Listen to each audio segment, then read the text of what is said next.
espero que lo apreciéis. Voy a empezar por decir algo que creo y enfatizo cada vez que puedo, y es que una de las ventajas de la juventud es que la fealdad de la madurez todavía no está completa. Así que tenéis unos años para mejorar o para dejar que la erosión del tiempo y el propio abandono os lleve a lo que podéis ser.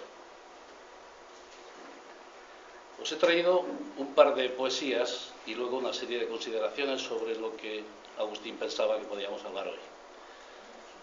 Suena el timbre de la puerta. Sale Marta, conversa brevemente. Desde el fondo del pasillo su madre pregunta: ¿quién es?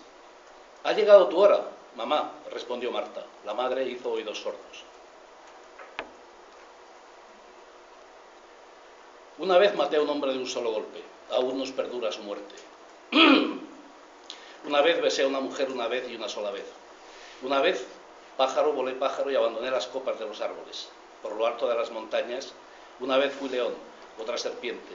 Alacrán bajo las piedras y destello en las aguas. También fui y soy seré hombre otra vez. Una vez hablé con las hormigas solicitando compañía y mapas de sus recorridos. Tuve un hijo de una vez y una mujer con ella. Una vez pedí presupuesto a los pájaros para cruzar el bosque. Las hice de abedul y cuervo. A la salida de la escuela robé un botón al niño. Una vez la niña linda pasó su índice por la raya vital de mi mano.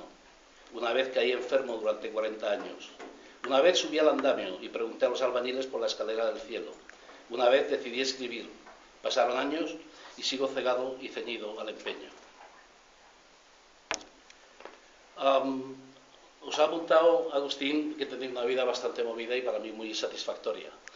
Tengo una licenciatura de Económicas que terminé en el año 73-74, fui a California, hice un máster en Bellas Artes en 2 años y, como le decía a él, algunos profesores se quejaban de que tenía una habilidad tremenda para vender, pero que mi pasado era de Económicas, no de arte. Pero, en fin, me dieron el máster y no he podido nunca utilizarlo porque del arte no se vive.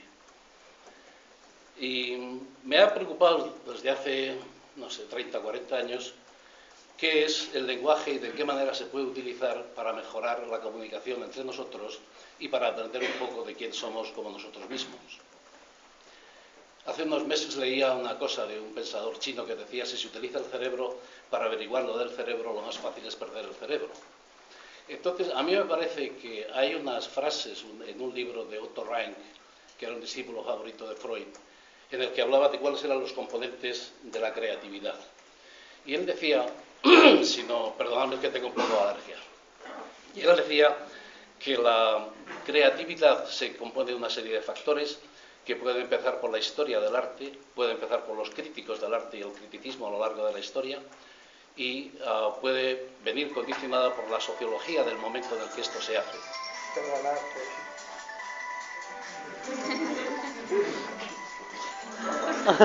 Por fin, lo hemos conseguido. Pero fundamentalmente decía Otto Rank que el gran desafío de los artistas, de los creativos o creadores, viene de la decisión de entrar en lo que él llama la casa de la locura. La casa de la locura es la imaginación. Y la imaginación... ¿Perdón? La casa de la locura es la imaginación y es el sitio oscuro donde se supone que reside la creatividad.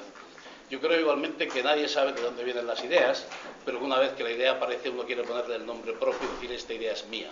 Y la idea no es tuya, ni del lado, ni de nadie más. La idea es general, la idea es de todos.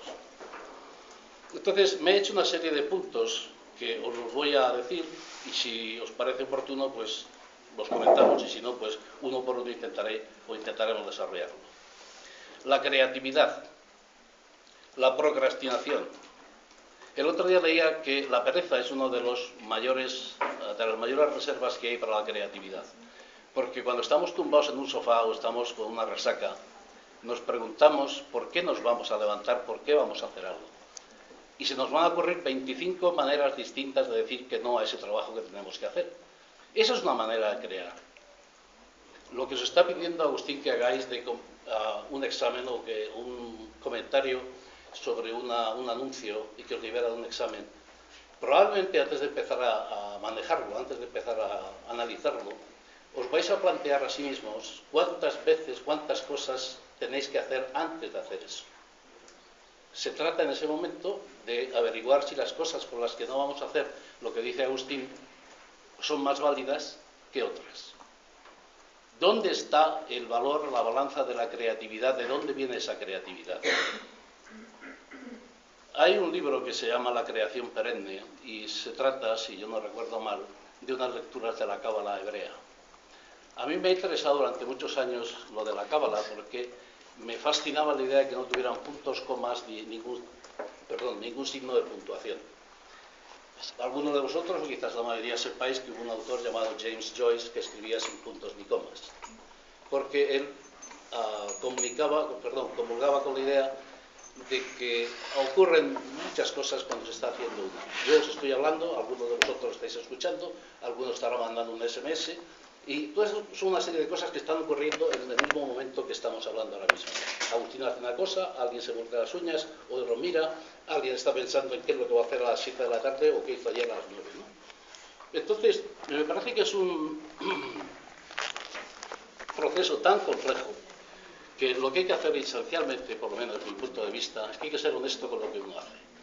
Uno puede ser barrendero, puede ser ingeniero, puede ser arquitecto, puede ser lo que sea, pero hay que dedicarse a esa acción con mucha honestidad, o con toda la honestidad del mundo. Hace unos 4 años tuve la ocasión de hablar en el sur de California con una persona que llevaba una galería.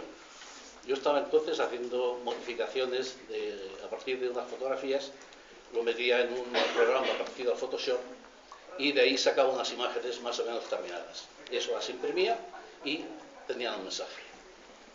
Dejé de hacerlo porque me encontré que la gente decía, esto es muy bonito, esto es muy interesante, pero ¿qué quiere usted decir con esto? Y claro, me encontraba en una situación que Agustina ha mencionado hace unos minutos, ¿no?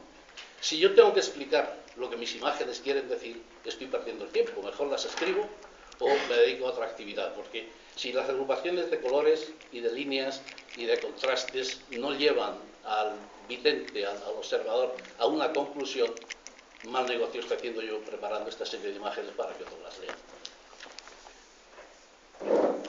Me parece que es bastante interesante, por lo menos a mí me ha funcionado, el hablar más de mi idioma. El que uno pueda reírse con las bromas en 2 o 3 idiomas creo que es fundamental.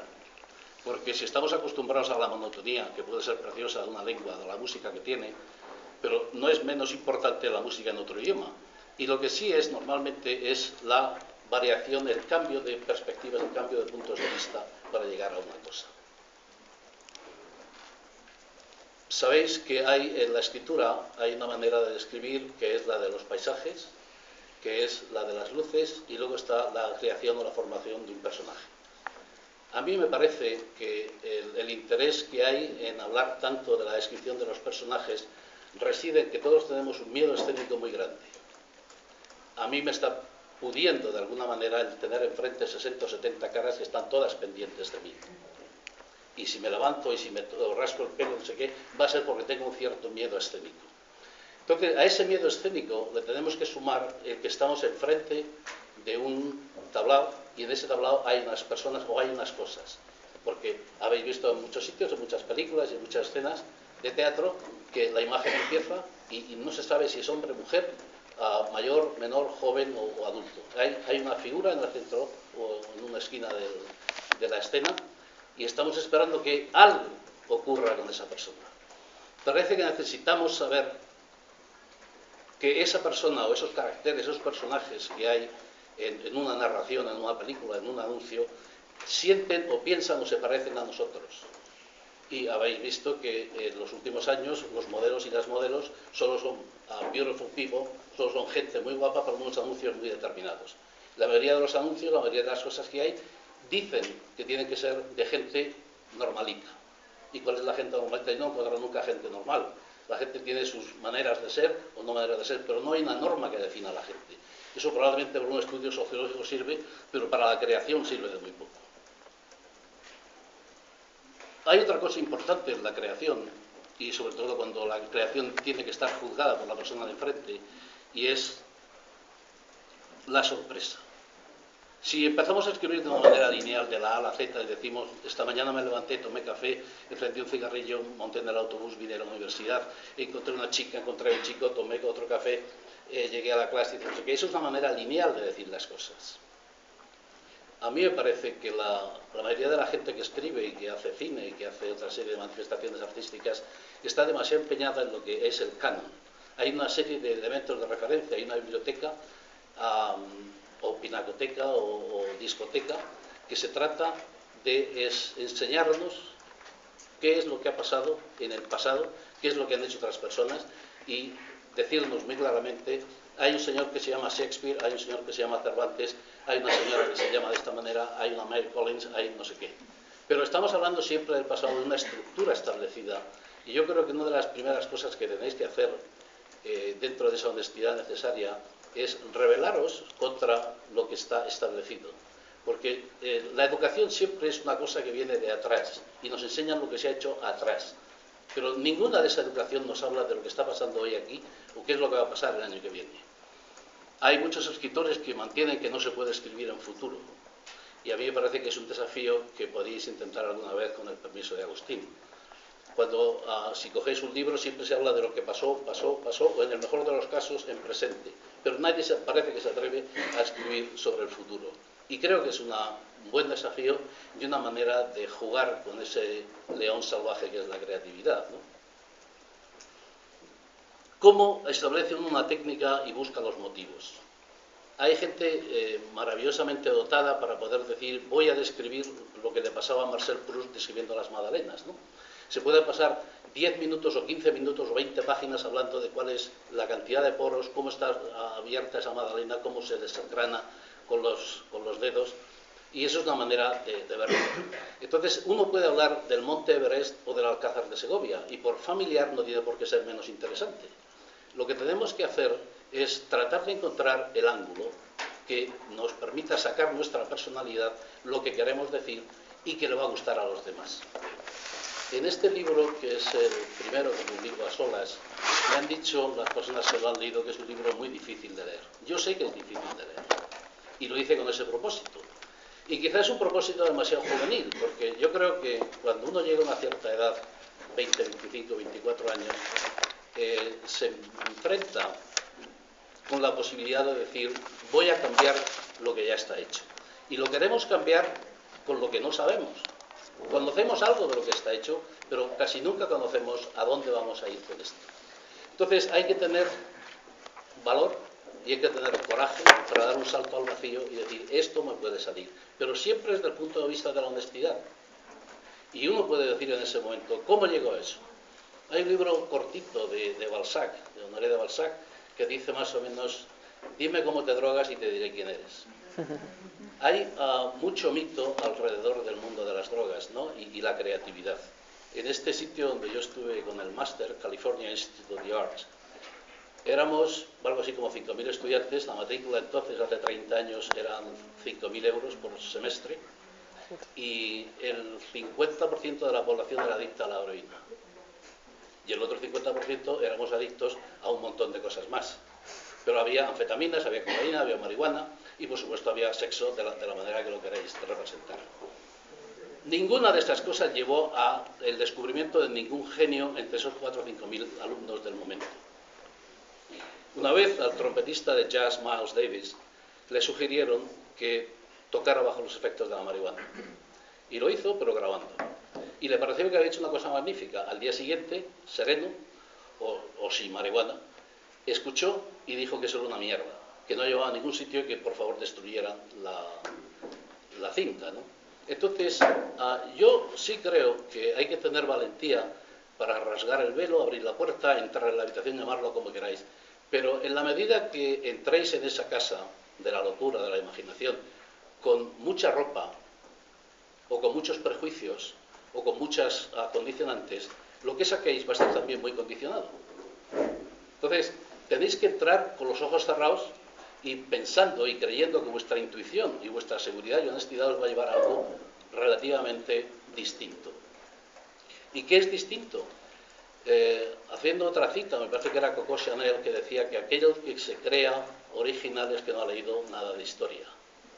Entonces, no se trata de tratar de revolver o de darle la vuelta a las cosas, sino de poner el acento personal que uno cree. Y ese acento personal se pone desde la dedicación, desde el sudor, Había una película argentina el otro día en la tele en la que un chico que era muy bueno al fútbol quería salir con una chica cuyo padre era escritor. Y el escritor le dice al futbolista: ten en cuenta que escribiendo, o en la carrera, o en la vida de escritor, se suda mucho más que haciendo deporte. Entonces, a mí me gusta escribir pensando que estoy haciendo una partitura de música. Me parece que yo no tengo la habilidad musical ni los conocimientos para distinguir entre distintas composiciones. Lo que sí tengo es la sensibilidad para saber cómo me suena la música en mis orejas. Y esa música que me suena ahí luego procuro traducirla a ese otro teclado, que es, en lugar de piano, es un teclado con signos que dan lugar a símbolos y a otras cosas más. Otra cosa que me parece muy interesante es tratar de mirar lo que hacemos como si fuéramos un objeto. Nosotros tenemos que ser capaces de preguntarle a la cinta que hacemos o al examen que hacemos qué es lo que le falta a ese objeto, qué es lo que le falta a la fotografía, qué es lo que le falta al relato corto, qué es lo que le falta a la poesía. No qué es lo que nos hace falta a nosotros, sino lo que le hace falta al objeto. El objeto lo podemos mirar como un objeto en sí mismo o como un objeto evocador o provocador de otras sensaciones. Y de momento, yo creo que he hablado bastante. A mí me parece que sería más productivo que habláramos entre vosotros y nosotros. Y si os parece bien, pues formular una pregunta, y si no, pues intentaremos que el tiempo se pase.